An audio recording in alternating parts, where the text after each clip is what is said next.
5 नवंबर को मध्य प्रदेश के पूर्व मुख्यमंत्री अर्जुन सिंह का जन्मदिन मनाया जाता है। आज हम उनसे जुड़ा एक किस्सा आपको सुनाएंगे, लेकिन उससे पहले आज हम आपको एक ऐसी मशीन दिखाएंगे जिसने एक मुख्यमंत्री का इस्तीफा ले लिया। आपको सुनकर थोड़ा अजीब लगता होगा, लेकिन ये बिल्कुल सच है। हम बात कर रहे हैं 1989 में मध्य प्रदेश में हुए चोरहट लॉटरी कांड की। उस समय मध्य प्रदेश के मुख्यमंत्री थे अर्जुन सिंह और उनके परिवार के लोगों ने अर्जुन सिंह जिस विधानसभा से विधायक थे, वहां पर चोरहट चिल्ड्रन वेलफेयर एसोसिएशन का गठन किया, जो स्वास्थ्य के क्षेत्र में गरीब और दिव्यांग बच्चों की मदद करती थी। इसमें अर्जुन सिंह पर आरोप लगा था।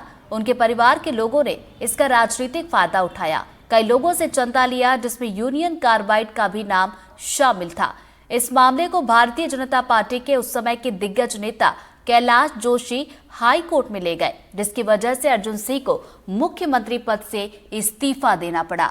हाई कोर्ट के रिटायर्ड जस्टिस पी भास्करन की निगरानी में कमेटी बनी, जिसके बाद में अर्जुन सिंह को बेदाग साबित किया।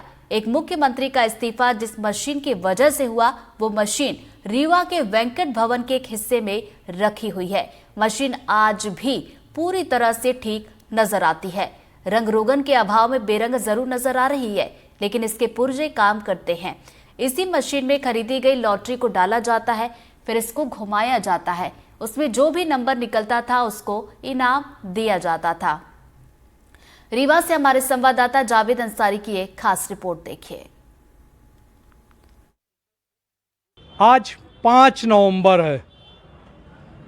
प्रदेश के सबसे बड़े नेताओं में से किसी जमाने में रहे कुंवर अर्जुन सिंह का जन्मदिन।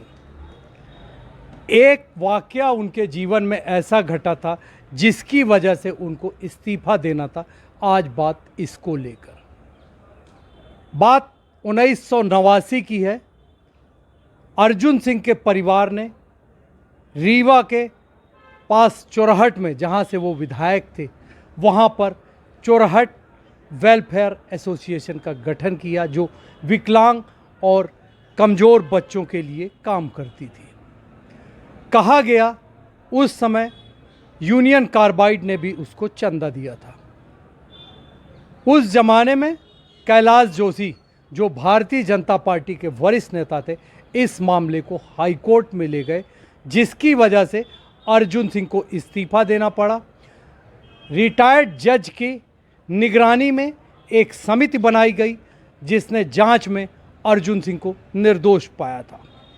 आप अपने स्क्रीन पर जो देख पा रहे हैं, ये उसी समय की चोरहट लॉटरी कांड की वो मशीन है जिसकी वजह से एक मुख्यमंत्री को इस्तीफा देना पड़ा था।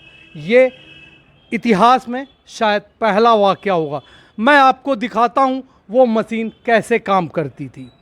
जब लॉटरी के टिकट बेचे जाते थे तो इस तरीके के कई डब्बे यहाँ पर रखे हुए हैं। यहाँ पर उन नंबरों को, उन कागज़ों को डाल के उसको बंद कर दिया जाता था। यहाँ एक हैंडल लगा हुआ है, इस हैंडल से इसको घुमाया जाता था। इसका सीधा सा मतलब है उसकी अच्छे से मिक्सिंग की जाती थी।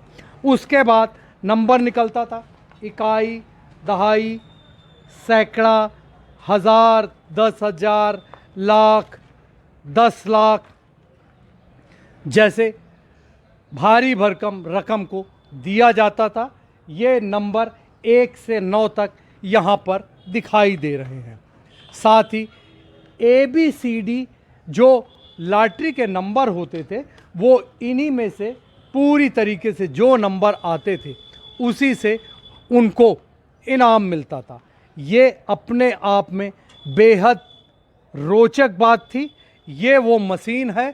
सबसे बड़ी बात, ये वही मशीन है जिसने एक मुख्यमंत्री का इस्तीफा ले लिया।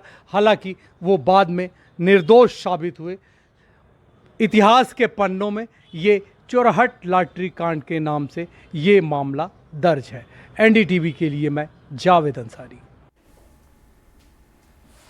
बांधवगढ़ से लगे गांवों में हाथियों की दहशत कम होने का नाम नहीं ले रही। 29 अक्टूबर को 10 हाथियों की मौत के बाद से दल के बचे 30 सदस्य अपने साथियों की तलाश में दर दर भटक रहे हैं। इन्हीं में से एक नन्हे हाथी को पार्क प्रबंधन ने पकड़ लिया है।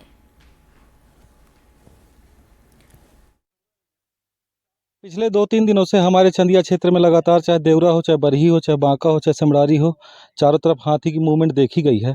अब विगत दिनों 2 दिन पहले चंदिया से लगे हुए गांव देवरा में एक वृद्ध को हाथी ने कुचलकर मौत के घाट उतार दिया था।